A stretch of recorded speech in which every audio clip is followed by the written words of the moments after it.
hip world against the square world.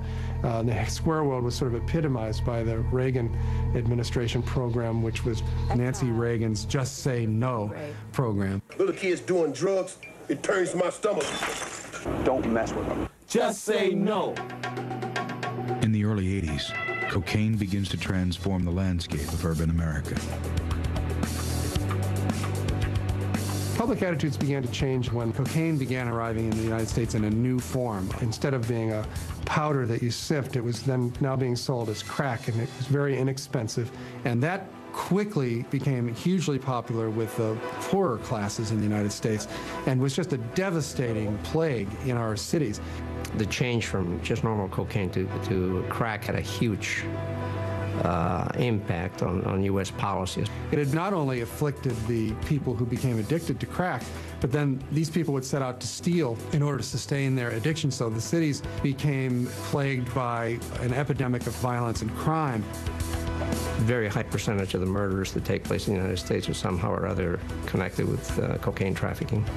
And suddenly, people like Pablo Escobar were not seen by everyone as such romantic, dashing figures and became much more perceived as violent criminals. We're striving for a world where April 1982. can live happier. In answer to the growing crime rate in America, Reagan signs National Security Directive 221, declaring drug trafficking a threat to national security.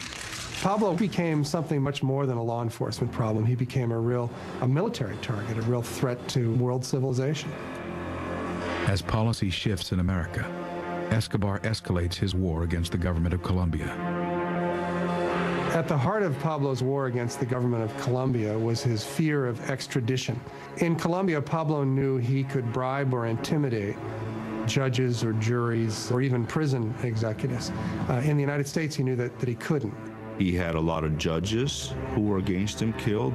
That was his fight, trying to show Colombia that he was tougher than Colombia. Pablo's policy in his war against the government was called plomo o plato, which means silver or lead. You can accept Pablo's bribe or you can accept his bullets.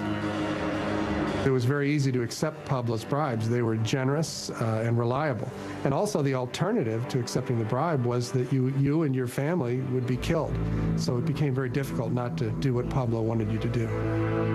Escobar was very invincible. In other words, nobody thought, they could ever take him down. So people were afraid to talk. They were afraid to go up against him because they know they would end up dead. Pablo was untouchable.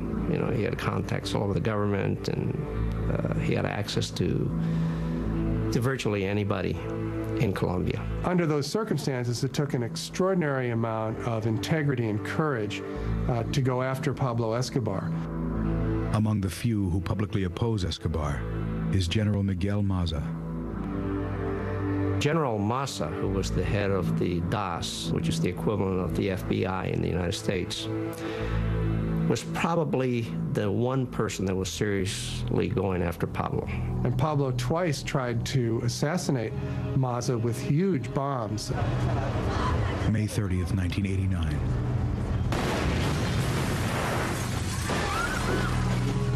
Escobar targets Maza with a remote detonated car bomb.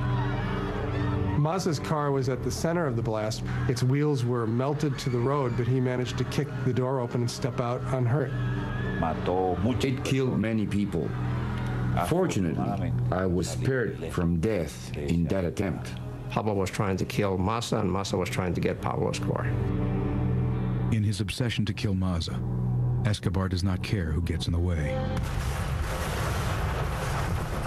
500-kilogram bomb was placed in a bus which was driven in front of the headquarters building of the DAS, which was occupied by Maza, and was detonated. Hundreds of people were injured at that time, and about 70 people were actually killed. The carriage of the bus ended up on top of the 11th floor of the building. It is only by the grace of God that General Miguel Maza is here to tell you this story. Escobar wages war on the Colombian judicial system. Pablo paid a guerrilla group called M19 to invade the Palace of Justice and kidnap basically the entire Supreme Court of Colombia. El M-19. The M-19 went into the courthouse for the purpose of taking and destroying all the evidence against the drug traffickers. Most of the Supreme Court judges were killed. Records were destroyed. The government responded to the invasion of the Palace of Justice by invading it, which led to a bloodbath during which 11 of the country's 21 Supreme Court justices were killed. There was no institution that was safe from Pablo Escobar. The issue of extradition became a centerpiece of the 1989 presidential campaign. Luis Galan was the leading candidate for president. Galan was campaigning, promising to utilize extradition to rid Colombia of drug traffickers like Pablo Escobar. Escobar and his gang decided that Galan was an obstacle, that he shouldn't be president of Colombia. August 18th, 1989. Galan prepares to deliver a campaign speech in Sochoa, southwest of Bogota. Pablo Escobar targeted him and had him killed. Pablo was responsible for assassinating 3 of the 5 candidates for president. The man who took Galan's place was his campaign manager, a man named Cesar Gaviriae. This was a very, very difficult period. Escobar was trying to kill me. If he had the possibility of killing me, he would not doubt a second. November 27th, 1989. Presidential candidate Gaviriae is scheduled to fly Avianca Airlines Flight 1803 from Bogota to Cali. One of Pablo Escobar's lieutenants is instructed to board the plane with a suitcase he is told contains a listening device. Unbeknownst to Escobar's man, the suitcase is in fact a bomb.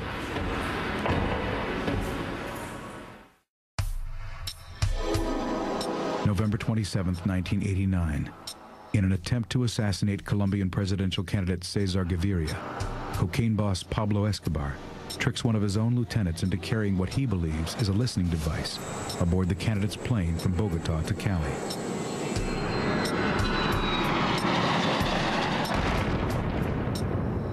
Avianca Flight 1803 goes down in the mountains outside Bogota. 110 people are killed. There are no survivors. Gaviriae, as it happens, was not on the plane. But at the point where Pablo bombed an airplane, he became what the United States considers a clear and present danger. There were 2 American citizens killed on that plane. So under the long-arm statutes, we could prosecute him for the Avianca plane. With cocaine continuing to flow across the borders, American drug policy changes from intercepting drug shipments to taking down cartel leaders. It became very evident that we had to target them more specifically. As their power grew, it became evident that they had to be dealt with.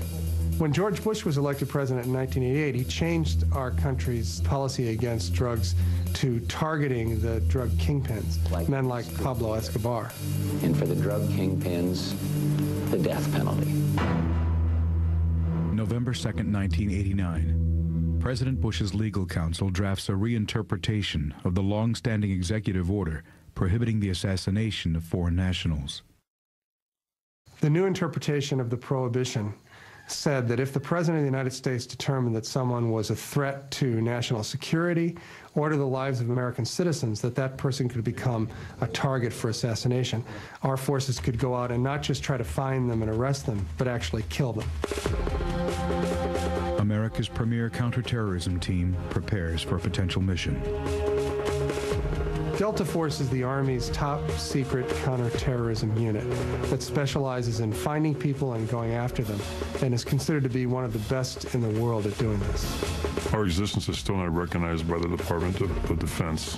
Regardless of whether or not we exist, the unit has some highly motivated, select individuals that specialize in these kinds of operations.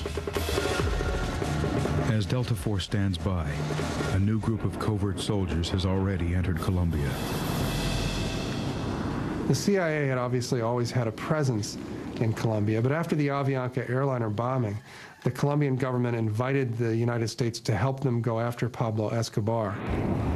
The U.S. dispatches a secret surveillance unit, codenamed CentraSpike. CentraSpike has certain technologies that's highly sensitive. I'm not going to go into what they have or don't have. CentraSpike is another top-secret Army unit that consists mostly of language experts and technicians who specialize in finding people by eavesdropping on their electronic communications and using radio telemetry to target their location. Flying under the cover of an aviation technician team, CentraSpike begins eavesdropping and triangulating phone conversations. One of the things that CentraSpike did was prepare a kind of organizational map. For instance, they would soon know who were the 10 people who Pablo Escobar most frequently spoke to on the phone, and then who were the 10 people that each of those 10 most frequently spoke to. You can form a fairly sophisticated map of the inner workings of an organization. The nucleus of the Medellin cartel was Rodriguez Gacha, a.k.a. El Mexicano, the Ochoa brothers, Fabio, Jorge Luis, Juan David, and Pablo Escobar as the leader. So it was a conglomerate. They would get together, they would borrow each other's airstrips, airplanes, borrow each other's labs. They were doing loads of coke into Mexico, then Mexico would bring it to the United States. With CentraSpike flying and listening overhead, the Colombians place a team in Medellin with the dangerous task of acting on CentraSpike intelligence. They created their own special unit of elite police and soldiers called the Bloque de Búsqueda, or the Search Block, which existed specifically to go after men like Pablo Escobar. Commanding the search block would be the most dangerous job in the most dangerous country on earth. It was a job that nobody wanted, because whoever was going to be in charge of this group going after Escobar would become immediately a target of Escobar's. The man who commanded the search block was Colonel Hugo Martinez. Martinez accepts on the condition that he will be periodically rotated out of the hot seat. It was understood that there was to be a change in personnel every 15 days. However, there was never a change in personnel. I remained on duty the entire time. Hugo Aguilar is selected as Colonel Martinez's right hand. We were chasing after the most dangerous criminal organization in the world, backed by more than 1,000 men in uniform from a combination of various Colombian armed forces. As soon as the search block was formed, Pablo Escobar announced that he was going to kill 60 members of the search block in the first month. And then he proceeded to make good on his word. He says he will destroy the search block within 8 days. In those 8 days, he placed 2 car bombs, which killed approximately 25 police officers. In the first weeks of the search block's efforts, scores of the men were killed.